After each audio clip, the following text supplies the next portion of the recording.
Sa isang liblib na baryo na halos hindi na dinadaanan ng bagong balita, naninirahan ng 40 taong gulang na magsasakang si Ramon. Payat ang kanyang pangangatawan, bakatang pagod sa balikat, at ang balat niya'y maitim na tila hinulma ng araw at alikabok ng bukid. Tahimik siyang tao, hindi reklamador, hindi palasigaw. Ngunit sa loob-loob niya, matagal nang sumisigaw ang pangangailangan. May maliit siyang maisan. Yun lang ang ikinabubuhay niya. Taon-taon doon siya umaasa. Gulit nitong mga huling buwan, tila tinalikuran siya ng lupa. Tigang ang bukid, bitak-bitak ang lupa, at ang mga tanim ay naninilaw bago pa man lumaki. Kahit anong sipag, kulang pa rin ang ani. Kahit anong tiyaga, kapos pa rin ang kita. Tuwing dapit hapon, matapos ang mahabang oras sa ilalim ng araw, nauupo si Ramon sa gilid ng kanyang taniman. Pinagmamasdan niya ang mga punlang halos hindi na gumagalaw, habang ang hangin ay dumaraan na parang bulong ng pangungutya. Hanggang kailan kaya? Minsan niyang naibulong. Hindi niya hinihingi ang yaman. Hindi sobra. Ang hiling lang niya, makaraos. Mabuhay ng hindi laging nangangamba. Isang hapon, habang naglalakad siya sa gitna ng bukid, may napansin siyang isang hanay ng mais na kakaiba. Mas tuwid ang payo, mas luntian ang dahon, at sa gitna ng tuyong lupa, tila may kakaibang kislap na kumikislap sa pagitan ng mga tangkay. Napahinto siya. Hindi niya alam kung pagod lang ang mata niya o kung may sinong gustong magpakilala. At doon nagsimulang gumising ang isang tahimik na pag-uusisa. Kinabukasan, maaga pa lang ay bumalik si Ramon sa bahaging iyon ng bukid. Habang papalapit siya, mas lalo niyang napansin ang kaibahan. Ang lupa roon ay hindi bitak-bitak, bahagyang mamasa-masa. At ang mga mais, tila mas mabigat ang bunga kaysa karaniwan. Huminga siya ng malalim at marahang humawak sa isa sa mga bunga. Mabigat. Kinuha niya ang itak at maingat na tinanggal ang balat ng mais. Sa unang hiwa pa lang, napahinto ang kanyang kamay. Sa ilalim ng balat, hindi ordinaryong butil ang bumungad. Dilaw, ngunit hindi basta dilaw.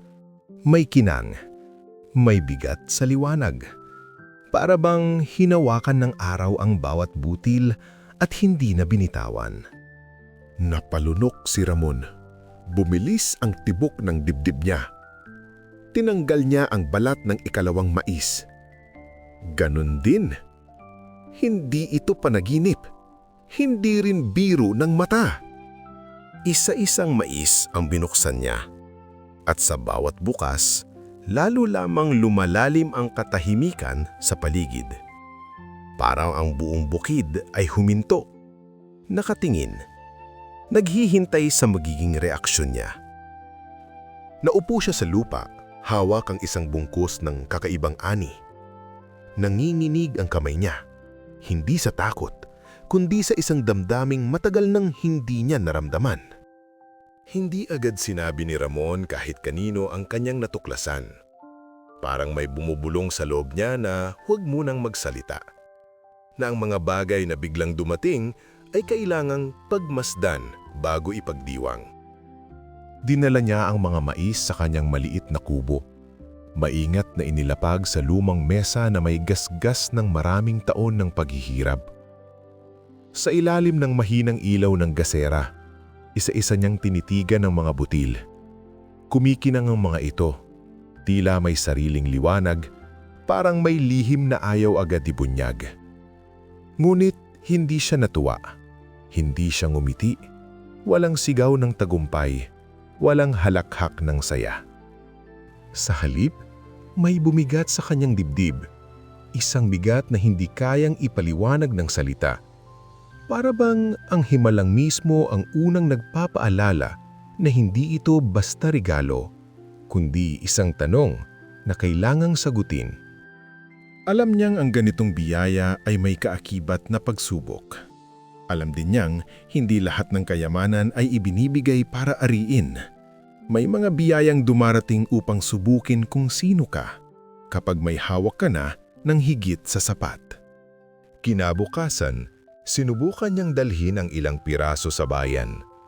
Tahimik siyang nakipag-usap sa mga ngalakal, pilit pinipigilan ng kaba. Nang tumunog ang barya at tumango ang kausap, doon niya napatunayan ng hinala. Tunay ang halaga. Tunay ang ginto. Ngunit sa halip na gumaan ang loob, lalo siyang nabahala.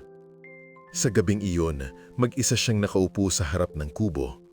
Tahimik ang paligid, walang kuliglig, walang hangin. Pinagmamasdan niya ang bukid na minsan niyang sinumpa sa isip, ang lupang sinisi niya sa bawat gutom at pagkatalo. Ngayon, tila ito'y yumuyuko sa kanya, parang humihingi lang paumanhin, o marahil ay nagpapaalala na hindi ito kailanman naging kaaway. Isa-isang bumalik ang alaala. Ang mga gabing walang laman ng sikmura. Ang mga umagang halos hindi na niya kayang bumangon. Ang mga sandaling nakatitig siya sa langit, nagtatanong kung may saysay pa bang magpatuloy kung paulit-ulit ka namang binabaliwala ng tadhana. At doon niya naunawaan, hindi lahat ng biyaya ay ibinibigay sa may lakas.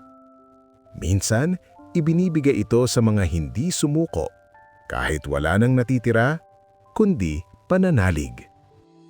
Hindi nagbago si Ramon. Yun ang unang napansin ng mga tao at iyon din ang pinakatahimik ngunit pinakamalakas na patunay ng kanyang pagkatao. Hindi siya nagtayo ng bagong bahay. Hindi siya nagsuot ng mamahaling damit. Hindi siya naglakad ng taas noo sa baryo na parang may utang sa kanyang mundo. Sa halip, mas maaga pa siyang gumising. Mas maingat niyang inayos ang bukid. Mas bukas ang kanyang mga kamay, handa hindi lang magtrabaho, kundi tumulong. Tinulungan niya ang ibang magsasaka, nagbuhat ng sako, nag-ayos ng pilapil, nagbahagi ng binhi. Hindi niya ibinigay ang gintong mais, hindi iyon ang mahalaga. Ang ibinahagi niya ay pag-asa. Ang paniniwalang may babalik kung patuloy kang magtatanim. Hindi niya ginamit ang biyaya para magmayabang. Ginamit niya ito para magtanim muli, para sa sarili at para sa iba. Unti-unting nawala ang gintong mais sa bukid, parang panauhing dumaan lamang. Ngunit ang iniwan nito ay mas mahalaga. Lupaing muling nabuhay, mga kamay na muling naniwala sa sariling lakas, at isang pamayanang natutong, ang yaman ay hindi nasusukat sa kinang. Sa bawat ani, mas naging tahimik si Ramon. Mas naging mapagmasid. Mas naging mapagpasalamat. Sa tuwing dapit hapon, bumabalik siya sa gitna ng bukid. Umuupo sa lupa. Hinahayaan ang alikabok na dumikit sa kanyang balat. Tumingin sa langit. Hindi para humingi, kundi para magpasalamat. Dahil minsan, sa gitna ng pinakamatinding tagtuyot, may mga butil ng himalang tumutubo. Hindi para baguhin kung sino ka, kundi para ipaalala kung bakit ka nagpapatuloy. Hindi lahat ng biyayang dumarating ay kailangang ipagsigawan. Hindi lahat ng himala ay ibinibigay para magpabago ng buhay sa isang iglap. Ang gintong mais ay hindi dumating kay Ramon para gawing mayaman siya, kundi para subukin kung mananatili ba siyang tao kahit may hawak na kayamanan. Sa gitna ng matinding tagtuyot, natuklasan niyang ang lupa ay maaaring magbigay ng ginto, ngunit ang puso ng tao ang tunay na sinusukat. May mga pagkakataong ang sagot sa panalangin ay hindi ginhawa, kundi responsibilidad. Hindi kasaganaan, kundi pagpili. At hindi lahat ng kayang kunin ay dapat ang kinin. Sa huli, ang pinakamahalagang ani ay hindi yung kumikislap sa liwanag ng araw, kundi yung nagbabalik ng katahimikan sa gabi. Dahil ang taong marunong makontento, marunong ding magpasalamat. At ang taong marunong magpasalamat, kailanman ay hindi tunay na salat.